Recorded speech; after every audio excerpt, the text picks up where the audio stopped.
ونشهد أن لا إله إلا الله وحده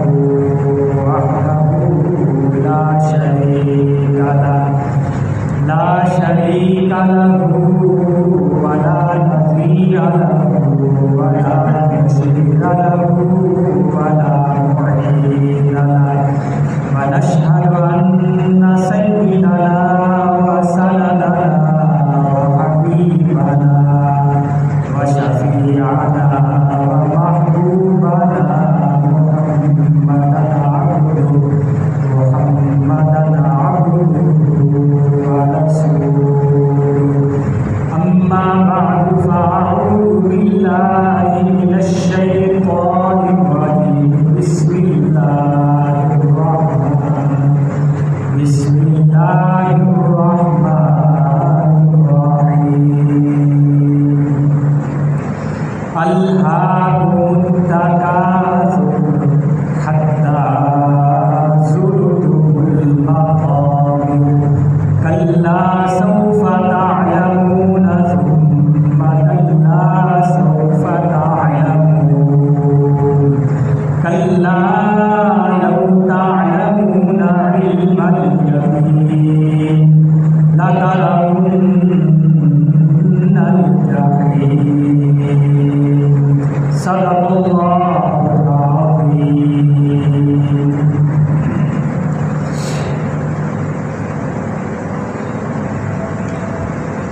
محترم بزرگوں بھائی، پچھلے جمعہ کے سامنے قرآن مجید کی ایک سورت تلاوت کی تھی. اس کا ترجمہ بھی میں نے آپ کے سامنے عرض کیا تھا. اس کی تھوڑی سی تفصیل اور تشریح بھی میں نے آپ کے سامنے عرض کی. آج مزید اسی کو لے کر آگے چلتا ہوں تاکہ ہم غفلت کی زندگی سے نکل کر بیداری والی جو زندگی ہے وہ گزار سکے. حضرت علی المرتضیٰ رضی اللہ تعالی عنہ کی ایک کلام ہے جس کا مختصر سا جملہ میں آپ کے سامنے عرض کرتا ہوں. حضرت علی المرتضیٰ رضی اللہ تعالی عنہ فرماتے ہیں کہ جب آدمی مر جاتا ہے پھر قبر میں چلا جاتا ہے تو کوئی آدمی اگر قبرستان سے گزرتا ہے تو مردہ جو ہوتا ہے، میت جو ہوتی ہے، وہ اندر سے فریاد کرتی ہے کہ اے بھائی، اے آدمی، تھوڑی سی فاتحہ میرے لیے پڑھ.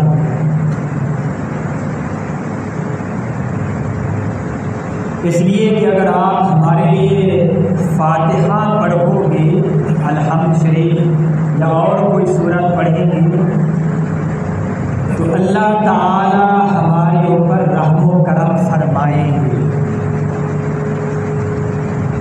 اور اس کی یہ بھی فریاد ہوتی ہے یا زبان حال کہہ رہی ہوتی ہے کہ آج جس عالم میں ہم ہیں اس عالم میں ہم کچھ بھی نہیں کر سکتے. ہم چھوٹے سے چھوٹا عمل بھی نہیں کر سکتے. اور جس عالم میں، جس جہان میں تم ہو، اس جہان کی، اس عالم کی قدر کرو. اسی لیے میت آدمی مرنے کے بعد یہ حسرت کرے گا، تمنا کرے گا کہ کاش مجھے دوبارہ دنیا میں بھیج دیا جائے اور میں نمازیں پڑھوں اور وَنُطْعِمُ الْمِسْكِينَ، غریبوں کا خیال کروں، غریبوں کو کھانا کھلاؤں، صدقہ خیرات کروں. یہ قرآن مجید کے الفاظ کا میں ترجمہ کر رہا ہوں. لیکن اب سوائے حسرت کے کچھ بھی نہیں ہو سکتا. اس لیے ہمیں اس جہان کی، اس زندگی کی قدر کرنی چاہیے۔ یہ جو زندگی ہے، یہ جو جہان ہے، یہ کرنے کا جہان ہے۔ اس میں اگر ہم کچھ کر لیں گے تو فائدہ اٹھائیں گے، کامیاب ہو جائیں گے، اور اگر نہیں کچھ کریں گے، کوئی اعمال نہیں کریں گے، تو پھر سوائے حسرت کے کچھ بھی نہیں ہوگا۔ اس لیے قرآن مجید میں آتا ہے الہاکم التکاثر، کہ ایک دوسرے سے مال میں آگے بڑھنے کی کوشش کرنے میں تم آخرت سے غافل ہو گئے، یہاں تک کہ تم قبرستان پہنچ گئے، قبروں کو پہنچ گئے۔ تو اس لیے ہم اس زندگی کی قدر کریں۔ قرآن مجید میں آتا ہے بل تؤثرون الحیات الدنیا والآخرۃ خیر وابقی، کہ تم لوگ دنیا کی زندگی کو ہی سب کچھ سمجھتے ہو، دنیا کی زندگی کو ترجیح دیتے ہو، حالانکہ آخرت جو ہے، آخری جہان جو ہے، عالم برزخ جو ہے، اس کے بارے میں خود اللہ فرما رہے ہیں خیر و ابقی، کہ وہ بہترین جہان ہے اور ہمیشہ باقی رہنے والا جہان ہے۔ اس لیے میرے محترم سامعین، آخرت کی تیاری کریں، غفلت کی زندگی ختم کر دیں۔ کلا لو تعلمون علم الیقین، اللہ تعالیٰ فرما رہے کہ ہرگز ایسا نہیں ہونا چاہیے، یعنی غفلت کی زندگی مت گزارو، کچھ کر لو، اس لیے کہ کل قیامت والے دن میدان محشر میں ہم سے پوچھا جائے گا ثم لتسألن یومئذ عن النعیم۔ اللہ تعالیٰ نے ہمیں بے شمار نعمتوں سے نوازا ہے، بہت زیادہ اللہ تعالیٰ کی ہمارے اوپر نعمتیں، پورا وجود ہمارا، پورا جسم ہمارا، یہ اللہ کی نعمت ہے۔ ایک سانس جا رہا ہے اور ایک سانس آ رہا ہے، اللہ نہ کرے، اللہ نہ کرے اگر سانس اندر چلا جائے اور باہر نہ آئے پھر بھی موت ہے، اور اگر سانس باہر آ جائے اندر نہ جائے پھر بھی موت ہے۔ تو ہم تو خالی اس سانس کے جو آ رہا ہے، جا رہا ہے، خالی اس سانس کا بھی اللہ کا شکر ادا نہیں کر سکتے، کتنی بڑی یہ اللہ کی نعمت ہے۔ غالباً خلیفہ ہارون رشید سے پوچھا گیا کہ اگر آپ کو سخت پیاس لگی ہوئی ہو اور آپ کے سامنے صرف ایک پیالہ، ایک گلاس پانی کا ہو، اور وہ بھی آپ کی ملکیت میں نہ ہو، آپ اس کے مالک نہ ہو، اس کا مالک کوئی اور ہو، آپ سخت پیاس کی حالت میں ہیں، گویا کہ مرنے کے قریب ہیں، آپ اس سے پانی مانگے اور وہ آپ سے پانی کی قیمت مانگے، تو آپ کتنی اس کو قیمت ادا کریں گے؟ بادشاہ نے کہا کہ میں اپنی آدھی سلطنت، آدھی حکومت ایک گلاس کے بدلے میں، آدھے گلاس کے بدلے میں اس کو دے دوں۔ اور پھر اس نے یہ کہا کہ اگر پانی تو آپ نے پی لیا لیکن اس کے بعد پانی آپ کے جسم سے باہر نہ نکلے، پیشاب بند ہو جاتا ہے، اللہ ہماری حفاظت فرمائے۔ یہ ان سے پوچھیں کہ جن کا پیشاب بند ہو جاتا ہے۔ آج تو ہمیں بڑا غرور ہوتا ہے، تکبر ہوتا ہے، اگر ہم اللہ تعالیٰ ہمیں بار بار اپنی پیدائش کی طرف توجہ دلاتے ہیں کہ تم دیکھو تو صحیح، من ای شیء خلقہ من نطفہ، کہ ایک ناپاک پانی سے اللہ تعالیٰ نے تمہیں پیدا کیا کہ اگر وہ جسم پر لگ جائے تو ہمارا جسم ناپاک ہو جاتا ہے، کپڑے پر لگ جائے تو کپڑا ناپاک ہو جاتا ہے۔ یہ ہماری حقیقت ہے۔ یہ پیشاب کا آنا جانا نکلنا یہ بھی اللہ کی بہت بڑی نعمت ہے۔ اللہ نہ کرے اگر پیشاب بند ہو جائے تو ہم مر جائیں۔ اس لیے اس پر بھی اللہ کا شکر ادا کریں۔ تو اس آدمی نے یہ کہا کہ اگر آپ کا پیشاب پانی باہر نہ نکلے تو پھر آپ کیا کریں گے؟ تو کہا کہ باقی آدھی جو سلطنت ہے، حکومت ہے، وہ اس کے بدلے میں لگا دوں۔ گویا کہ پوری سلطنت، پوری حکومت کی قیمت ہے وہ ایک گلاس ہے۔ میرے محترم سامعین، اللہ کا شکر ادا کریں۔ اللہ نے ہمیں بے شمار نعمتوں سے نوازا ہے۔ آنکھ کی نعمت، کان کی نعمت، زبان کی نعمت، دل کی نعمت، گردوں کی نعمت، پورا وجود ہمارا سانس آ رہا ہے، جا رہا ہے۔ ہم تو ان نعمتوں کا شکر ادا کر ہی نہیں سکتے۔ اس لیے اللہ کے سامنے یوں عرض کر دیں، یا اللہ یہ ساری نعمتیں آپ کی اور ہم ان کا شکر ادا نہیں کر سکتے۔ ہم یہ اعتراف کریں، یہ اقرار کیا کریں کہ یا اللہ ساری نعمتیں آپ کی، آپ کا ہمارے اوپر فضل و کرم ہے، آپ کا ہمارے اوپر احسان ہے، انعام ہے کہ آپ نے ہمیں کھانے کے لیے دیا، پینے کے لیے دیا، ساری نعمتوں سے ہمیں نوازا۔ تو اس لیے نعمتوں کی قدر کر۔ ثم لتسألن یومئذ عن النعیم، یہ کھانے کی نعمت دیکھ لیں۔ اللہ تعالیٰ ہمیں کھانا دیتے ہیں، بہت بڑی اللہ کی نعمت ہے۔ ایک موقع پر نبی کریم صلی اللہ علیہ وآلہ وسلم گھر سے باہر نکلے، آپ بھوکے تھے۔ جب گھر سے باہر نکلے تو آگے ابو بکر صدیق رضی اللہ تعالی عنہ بھی آ رہے تھے۔ آپ نے پوچھا، اے ابو بکر آپ گھر سے باہر کیوں نکلے ہیں؟ ابو بکر صدیق رضی اللہ تعالی عنہ نے عرض کیا، رسول اللہ بھوک بہت زیادہ لگی ہوئی تھی، اس لیے باہر نکلا کہ کہیں کھانے کی کوئی چیز مل جائے۔ نبی کریم صلی اللہ علیہ وسلم نے فرمایا کہ مجھے بھی بھوک نے گھر سے نکالا ہے، چلو ایسے کرتے ہیں کہ ایک صحابی ہے، ان کے باغ میں چلتے ہیں۔ ان کے باغ میں گئے، وہ کام کاج کر رہے تھے۔ جب نظر پڑی کہ نبی کریم صلی اللہ علیہ وآلہ وسلم میرے باغ میں تشریف لا رہے ہیں تو بھاگے بھاگے آئے اور استقبال کیا اور شکریہ ادا کیا کہ یا رسول اللہ آپ کا بہت بہت شکریہ کہ آپ میرے باغ میں تشریف لائے۔ اور اس کے بعد جہاں پر سایہ، گھنا سایہ تھا، وہاں پر جگہ صاف کی اس صحابی نے اور آپ کو بٹھایا، اور پھر اس کے بعد تازہ تازہ کھجوریں جو اتاری ہوئی تھیں وہ لے کر آئے اور ٹھنڈا ٹھنڈا پانی لے کر آئے، آپ کو پانی پلایا اور آپ کو کھجوریں دی اور آپ کو سایہ دار جگہ عطا کی۔ جب نبی کریم صلی اللہ علیہ وسلم نے کھجوریں کھا لی، پانی پیا، تو اس کے بعد فرمایا کہ اللہ نے ہمیں سایہ بھی عطا فرمایا ہے اور اللہ نے ہمیں کھانے کے لیے کھجوریں بھی عطا فرمائی ہیں، اور اللہ تعالیٰ نے ہمیں پینے کے لیے ٹھنڈا پانی بھی دیا ہے۔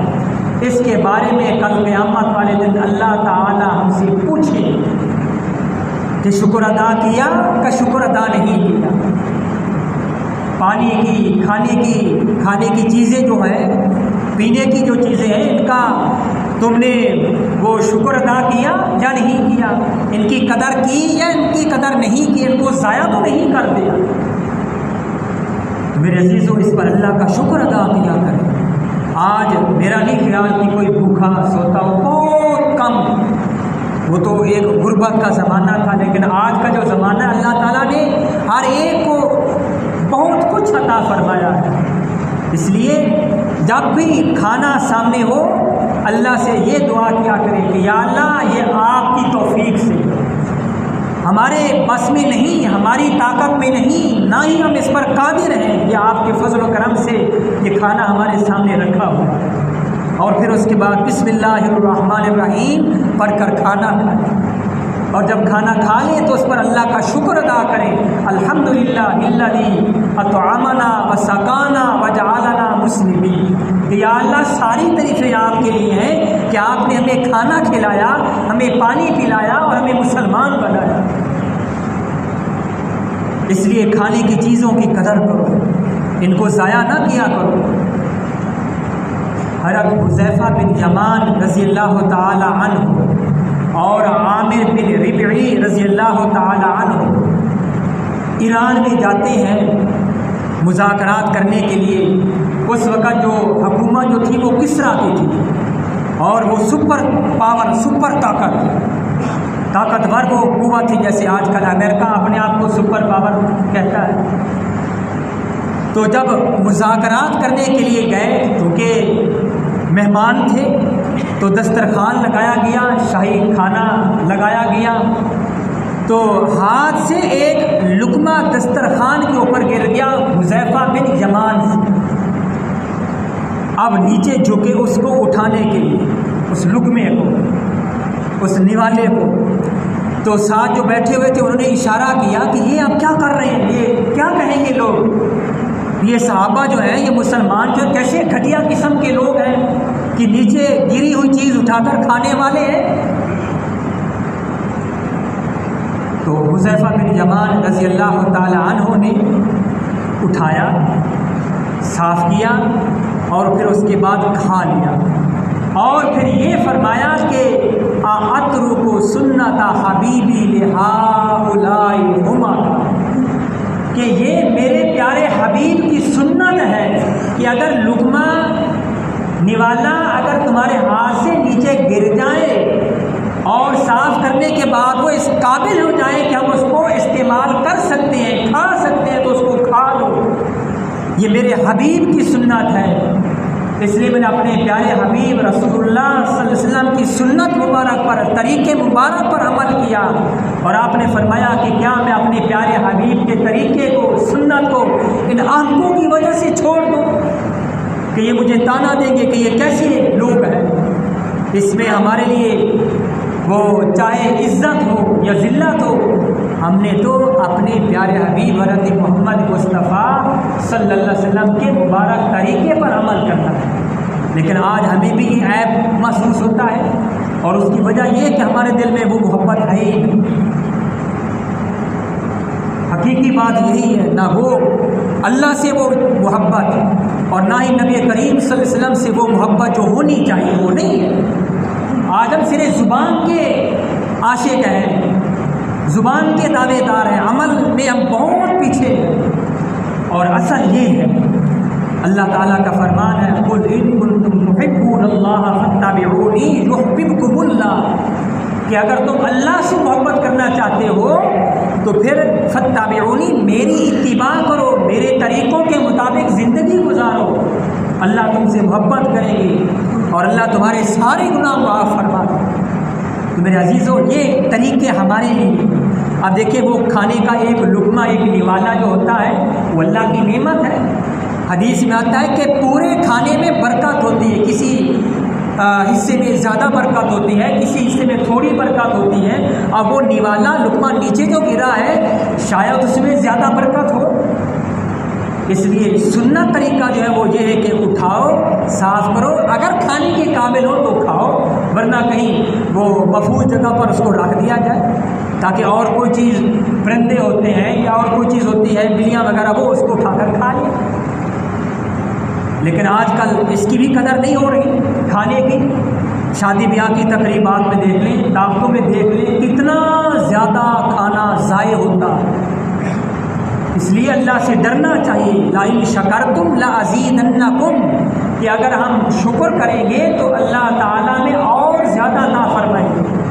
اس لیے اللہ نے اگر کھانے کے لیے دیا ہے، پینے کے لیے دیا ہے، پہننے کے لیے دیا ہے، تو اللہ کا شکر ادا کرو اور ان کو ضائع نہ کیا کرو۔ ہمارے بہت بڑے بزرگ گزرے ہیں، مجدد الملت تھے، کافی زیادہ انہوں نے ماشاءاللہ کتابیں بھی لکھی ہیں۔ بیمار تھے، ایک صاحب، ایک آدمی ان کے لیے دودھ لے کر آئے، تو ان بزرگوں نے جب دودھ پیا، تھوڑا سا دودھ بچ گیا، جب وہ واپس کیا تو اس آدمی نے دودھ وہ نالی کے اندر گرا دیا۔ جب حضرت نے دیکھا تو بہت زیادہ غصے ہوئے کہ اللہ کے بندے، یہ تو نے کیا کیا، اتنی بڑی اللہ کی نعمت اور تو نے اس کو ایسے ہی ضائع کر دیا۔ اس کو کہیں رکھ دیتے، بلی آ کر پی لیتی یا طوطا آ کر اس کو پی لیتا۔ تو ہمیں ان نعمتوں کی قدر کرنی چاہیے۔ ثم لتسألن یومئذ عن النعیم، کل قیامت والے دن ایک ایک نعمت کے بارے میں ہم سے پوچھا جائے گا۔ چھوٹی سے چھوٹی نعمت کے بارے میں سوال ہوگا، بڑی سے بڑی نعمت کے بارے میں اللہ تعالیٰ ہم سے پوچھے۔ اس لیے اللہ کا شکر ادا کرو، ناقدری نہ کیا کرو۔ اسی کے تحت مجھے ایک اور واقعہ یاد آیا۔ نبی کریم صلی اللہ علیہ وآلہ وسلم جب عمرہ کرنے کے لیے تشریف لے گئے اپنے صحابہ کے ساتھ، تو عمرہ کرنے سے روک دیا گیا۔ آپ نے پیغام بھیجا کہ ہمارے ساتھ تو مصالحت کر لو، صلح کر لو، ہم صلح کرنے کے لیے تیار ہیں۔ تو آگے سے انہوں نے یہ کہا کہ ٹھیک ہے، کوئی اپنا نمائندہ ہمارے ساتھ بھیجو۔ تو نبی کریم صلی اللہ علیہ وآلہ وسلم نے اپنا نمائندہ عثمان غنی رضی اللہ تعالیٰ عنہ کو بنا کر بھیجا۔ حضرت عثمان غنی رضی اللہ تعالیٰ عنہ ذو النورین ان کو بھیجا کہ جاؤ تم ہماری طرف سے، میری طرف سے، سارے صحابہ کی طرف سے نمائندہ بن کر جاؤ اور جا کر وہ شرائط طے کر کے آؤ۔ تو وہاں پر گئے، مکہ مکرمہ میں رات اپنے چچا زاد بھائی کے ہاں گزاری۔ جب صبح ہوئی تو ان کی تہ بند جو تھی، چادر ازار تہ بند جو تھی وہ آدھی پنڈلی تک تھی، اور یہ نبی کریم صلی اللہ علیہ وسلم کی سنت ہے، آپ کی سنت ہے۔ آپ نے فرمایا کہ تمہاری شلوار ازار بند تہ بند یہ آدھی پنڈلی تک ہو یا کم از کم یہ ٹخنے جو ہوتے ہیں ان سے اوپر ہو، ٹخنوں سے نیچے یہ رکھنا ٹھیک نہیں ہے، بہت سخت وعید ہے، جہنم میں اس حصے کو جلایا جائے گا۔ یہ نبی کریم صلی اللہ علیہ وسلم کی مبارک سنت ہے، یہ کسی مسئلہ کی پہچان نہیں ہے، یہ پیارے حبیب کی سنت ہے۔